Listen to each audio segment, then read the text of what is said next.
YouTube channel does not promote any violent, harmful, or illegal activities. All content provided by this channel is meant for an educational purpose only.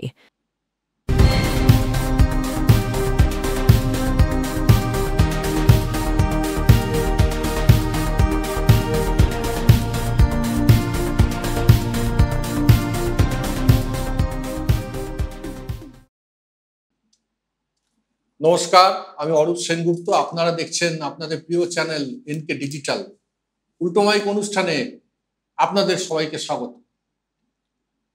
এই চ্যানেলের পর্দায় বিগত কয়েকটা episode ধরেই আমি এই ধরনের অনুসন্ধানমূলক প্রতিবেদন করে চলেছি, যার আকর শীর্ষক 34 বছরের বামপন্থী শাসনের রক্তাক্ত ইতিহাস। কিন্তু এই অনুসন্ধানমূলক প্রতিবেদনই কেন? There are more things in heaven and earth. কারণ বিশ্বজোড়া বাঙালির আওয়াজ এনকে ডিজিটালের একটা সামাজিক দায়বদ্ধতা আছে। আজকাল বেশ কিছু সংবাদ মাধ্যম এবং সংস্থায় একটা কথা দেখবেন খুব চলছে, এই খবরের সত্যতা যাচাই করা হয়নি। এইখানে আমার কিঞ্চিত আপত্তি রয়েছে। যে সংবাদের সত্যতাই যাচাই করা হলো না, সেইটা পরিবেশন করে সামাজিক অস্থিরতা বাড়ানোর অপপ্রয়াস আশু বন্ধ হওয়া প্রয়োজন বলে আমি মনে করি।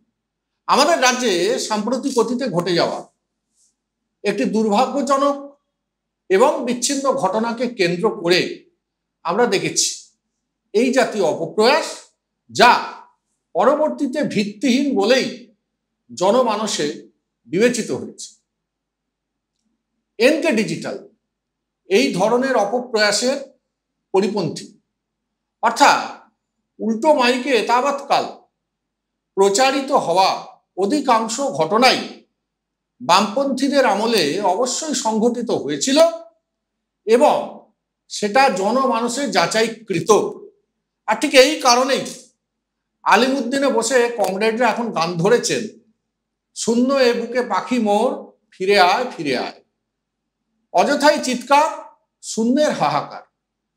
আপনাদের কাছে কমরেড জনসমর্থন এখন জামরুল গাছে বসা হলুদ পাখি, সে তো ফিরবে না আর কোনোদিন।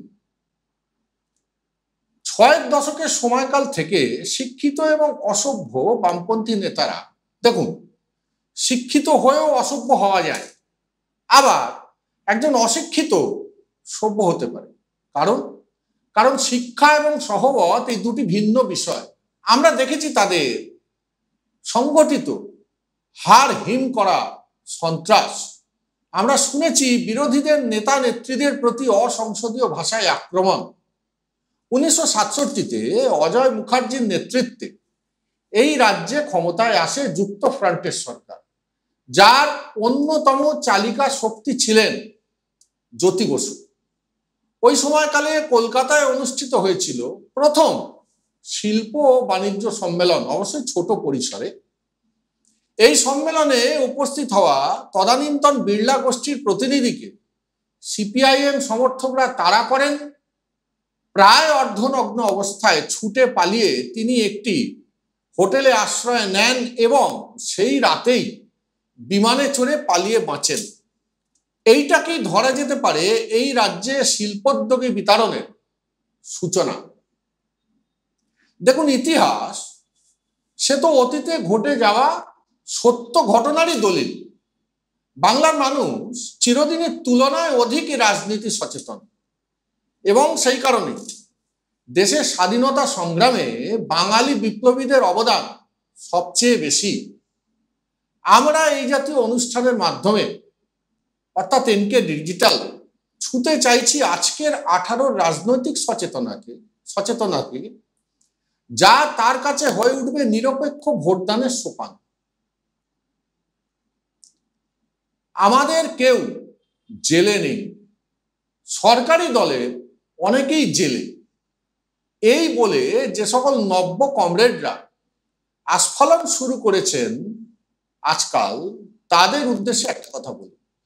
এইসব বলা সত্ত্বেও মানুষ কিন্তু বারে বারেই আপনাদের প্রত্যাখ্যান করছেন। কেন জানেন? কারণ সরকারি দলের কেউ যখনই আসছেন আইনের আওতায়, মানুষ কিন্তু এতে করে মাননীয় মুখ্যমন্ত্রী মমতা বন্দ্যোপাধ্যায়ের সততা এবং নিরপেক্ষতাকে খুঁজে পাচ্ছেন। অন্যদিকে এত সন্ত্রাস, এত অপকীর্তির পরেও যখন কেউ গ্রেপ্তার হন না আপনাদের দলের, তখন মানুষ সেটাকে তথ্য প্রমাণ লোপাটের অপচেষ্টা বলেই মনে করে। আর তাই জনগণের আদালত আপনাদের শূন্যস্থান পূরণের প্রচেষ্টা সোনার পাথর বাটি হয়েই রয়ে যায়।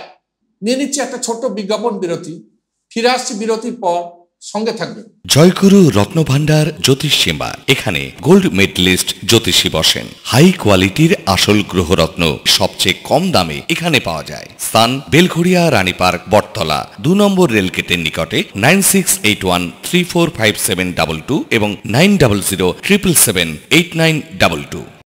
Found Kolkata's first ever sweet shop serving so unique items like Dab Malai Curry, Motichur Truffle, Gajor Borfi, Dab Kalakand, and I had to try them. শুধু তাই নয়, শক্তিগড়ের ল্যাংচা, বর্ধমানের সীতাভোগ, মালদার পোস্তকদম, বহরমপুরের ছানা বড়া, এগুলো সবকিছু খেতে হলে আর এত দূরে যেতে হবে না। সুন্দরিনী ন্যাচারালসে পেয়ে যাবে পশ্চিমবঙ্গের বিখ্যাত 10টা জেলার মিষ্টি all under the same roof.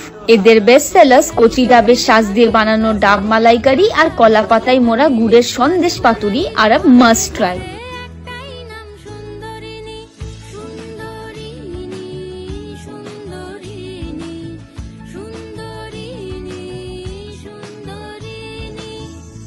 ফিরে এলাম একটা ছোট্ট বিজ্ঞাপন বিরতির পর। আপনারা দেখছেন আপনাদের প্রিয় পছন্দের চ্যানেল বিশ্বজোড়া বাঙালির আওয়াজ এনকে ডিজিটালের উল্টো মাইক অনুষ্ঠান।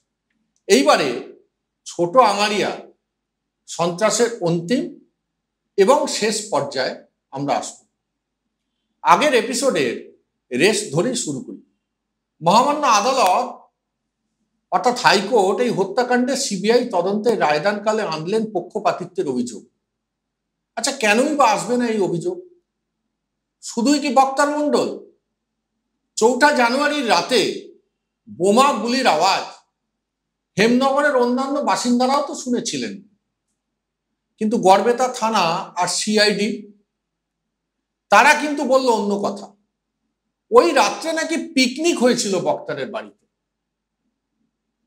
বাড়ির আনাচে কানাচে ওগুলো পাঁঠা আর মুরগির রক্ত, মুক্তার খানের কাটা মুন্ডুর রক্ত নয়।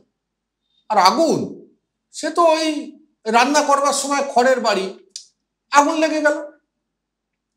বামফ্রন্ট সরকারের 2 দলদাস, পুলিশ আর সিআইডি যুগলবন্দিতে বন্দিশ শোনবার পরে আদালতের নির্দেশে এলো সিবিআই।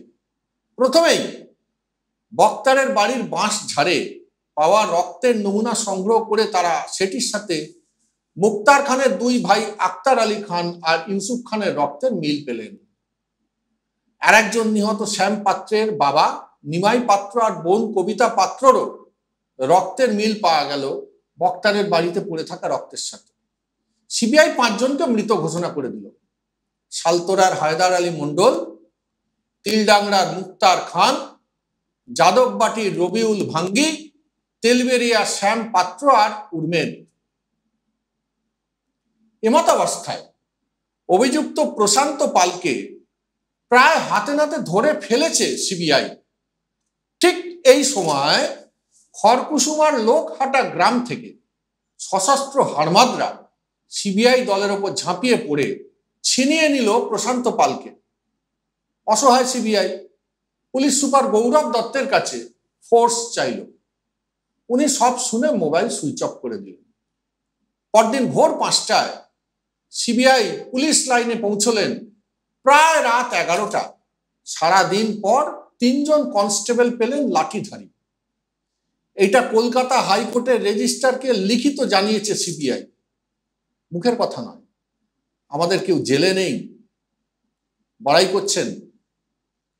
রাত সাক্ষী হতে হবে গোপাল মল্লিক, ব্যাস করে দিল সিপিএম। আমাদের কেউ জেলে নেই, বড়াই। বামপন্থার বড়াই করছেন, আমাদের কেউ জেলে নেই। দেশি বিদেশি বন্দুক এবং পিস্তল সহ ধরা পড়ল এই মামলার অন্যতম আসামি ভোলা শেখ।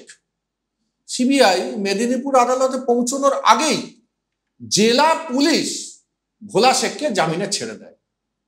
আমাদের কেউ জেলে নেই, গর্ব হচ্ছে না? সিবিআই এর এসপি অমিত গর্গ আর ডিএসপি এন মৈত্র গেলেন মুক্তারের বাবার কাছে। কাঁদতে কাঁদতে তিনি বললেন, আমি সিপিএম এর অনুমতি না নিয়ে কিছু আপনাদের বলতে পারবো না, পরিবারের বাকিদের নিরাপত্তার ব্যাপার আছে তো একটা। ভাবুন, আমাদের কেউ জেলে নেই, বলতে থাকুন আরো আপনারা।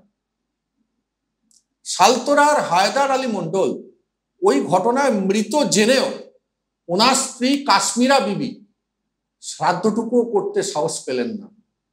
কোর্টে এলেন সাক্ষ্য দিতে, বোরখায় মুখ ঢাকা, কেবল নিজের নামটা বললেন। এর পরের প্রশ্নোত্তর শুনুন, কোর্টের মধ্যেকার প্রশ্নোত্তর। আপনার স্বামীর নাম কি? জানি না। কটা ছেলে মেয়ে আপনার? জানি না। বাড়িতে স্বামীকে কে কি নামে ডাকে? জানি না। এটা আপনার স্বামীর ছবি? আপনি তো থানায় রিপোর্ট করেছিলেন এই ছবি দিয়ে। চিনি না। তৎকালীন সময় আদালত কক্ষে উপস্থিত আইনজীবী তাপস বসু পরে সাংবাদিক সম্মেলনে বললেন, বোরখার ভিতর থেকে তিনি দেখেছেন টপ টপ করে জল পড়ছিল কাঠের মেঝেতে কাশ্মীরা বিবি। আমাদের কেউ জেলে নেই, বড়াই মানুষের আদালতে বিচার হচ্ছে রোজ প্রতিদিন। কেন্দ্রীয় স্বরাষ্ট্রমন্ত্রী লালকৃষ্ণ আদবানীকে ভীমনাগে সন্দেশ দিয়েই ম্যানেজ করে ফেললেন সততার মূর্ত প্রতীক বুদ্ধদেব ভট্টাচার্য। সব থেকে আশ্চর্য, বক্তা নিজেই কোর্টে কিছু বলতে পারল না। সিপিএম এর কি শিল্পকীর্তি, কি শিল্পকলা, অসাধারণ। 2007 সাল 10ই নভেম্বর এগরার একটি পেট্রোল পাম্পে ধরা পড়ে গেল তপন ঘোষ আর শুকুর আলী। এগরা পুলিশ যথারীতি ভুয়ো নাম দিয়ে কাটি কোর্টে পাঠালো, কিন্তু বিধিবাম তৎকালীন আইনজীবী অর্ধেন্দু মাইতি ফাঁস করে দিলেন আসল নাম। তপন শুকুর দুজনেরই জেল হাজত হয়ে গেল। কিন্তু সাক্ষী কে দেবে? বক্তা না, রামপ্রসাদ না, অন্য কেউ না। ছাড়া পেয়ে গেল। ছাড়া পাওয়ার দিনে মেদিনীপুরের সম্পাদক দীপক সরকার নিজে তাদেরকে মালা পরিয়ে দলের সম্পদ ঘোষণা করলেন। আনন্দবাজারে বেরিয়েছিল এই সংবাদ, তপন শুকুর দলের সম্পদ। কি লাভ হলো আপনাদের কমরেড? 34 বছর ধরে হারমাদদের প্রশ্রয় দিতে দিতে, খুনিদের বাঁচাতে বাঁচাতে দলটাকেই তো মেরে ফেললেন। পৌঁছে গেলেন শূন্য থেকে মহাশূন্যে। একটা ঘটনার কথা বলে এই অন্তিম পর্ব শেষ করব। 2011 বিধানসভা নির্বাচনের আগে প্রচার তখন তুঙ্গে। বউবাজার দিয়ে বাসে করে ফিরছি, ব্যাংক অফ ইন্ডিয়ার মোড়ে একটা সভা হচ্ছিল কংগ্রেসের। তৎকালীন সময় কংগ্রেসের সঙ্গে জোট হয়েছিল তৃণমূলের। কে বলছিলেন আমি দেখতে পাইনি, কিন্তু কথাটা কানে আসছে, শুনেছি। আপনারা বলছেন কমরেড আমাদের ভোট দিন, আমরা এইবারে ঘুরে দাঁড়াবো। তা আমি বলি কি, আর ঘুরে দাঁড়াতে হবে না, এইবারে সরে দাঁড়ান। সেই যে সরে দাঁড়ালেন জনগণের বদান্যতায়, ব্যাস। এইবারে নব্য কমরেডগণ অনেক গান গেয়েছেন গিটার বাজিয়ে। বসে পড়ুন সব হাতে গিটার নিয়ে, গান ধরুন, বারে বারে আর আসা হবে না। আজ এই পর্যন্তই, আবার আসবো পরবর্তী অনুষ্ঠানে। ভালো থাকবেন।